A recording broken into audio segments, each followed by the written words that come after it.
Okay, I'm going to be making a bigger model of one of these. This is a model kit of a D8H.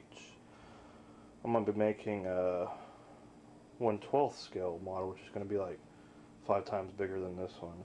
It's going to be remote controls. I can control it with a remote.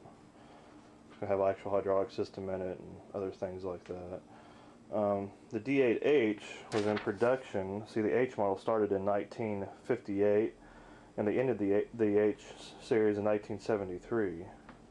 Okay, if we take this apart here, let's take off the blade. I'll show you what I'm going to be working on first. And take off this track assembly. Okay, see this main frame right here, this frame, and the square box in the back here, the square box. This is part of the mainframe and final drive. Okay, I thought I'd create a little animation here to show what I'll be doing on this model. This whole assembly here is your mainframe and final drive. I'm going to separate the two here and show what I'm going to be making first on the final drive housing. This is your final drive housing here. I'm going to now pull it apart to two halves and pull out the main assembly inside of it. And it's these parts right here in this main assembly that I'm going to be working on first. I'm going to now pull apart the main assembly, all the parts on it, and separate them so I can show what I'll be making first in this video. And alright, the two parts I'm going to make first are these two gears here. These are the bevel gears for the final drive housing. Okay, I thought I'd show some Legos to give an idea what I am. The gears I'm making, which would be these two gears here. These are just Legos though, but in a sense this is what they do. This is be your shaft coming from your engine, and when the engine turns, it'd turn into this other gear, which would turn your, well, like on a car, your wheels, but on ours it's going to be the tracks. This is a piece of scrap I found in my box, which is a perfect size to make that bevel gear. So I'm going to, first I'll start by machining the face of this down through probably that point there.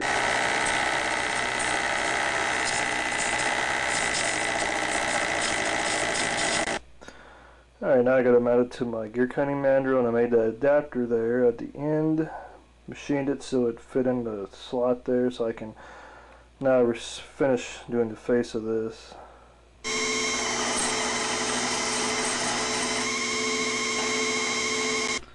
Alright, now I'm going to machine the face, or the diameter, down to 1.28.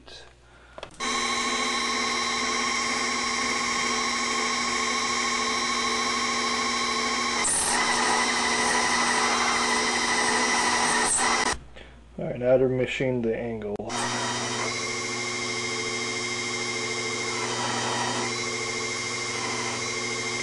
Alright, now I'm going to start cutting out the teeth.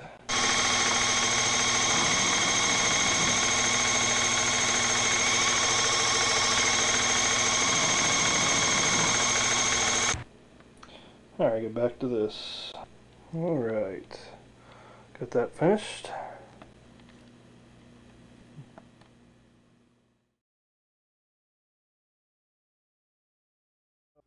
Alright, I found this old faucet valve stand, which is I think brass or a tougher copper-based brass, and I'm gonna use this to make my little bevel gear. I'm gonna first machine off all this little part here, because this part here with threads is actually a little bit more bigger around. It would work for my size I need for my gear, so I'm gonna start that now.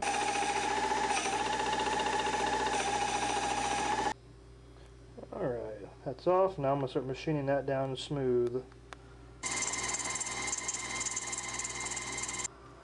Alright, now I got that done, I need to bring it down to the thickness of the other one. Alright, next step, taper. Alright, now I want to make sure this is exact the same as the other one. Looks like it is. Yep.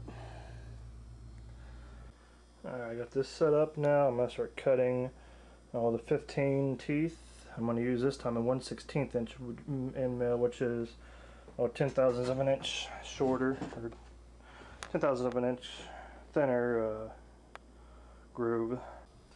Alright, I got that done. Now I'll use a Dremel, the Dremel diamond bit, and shape the teeth. Alright, I think this is going to work.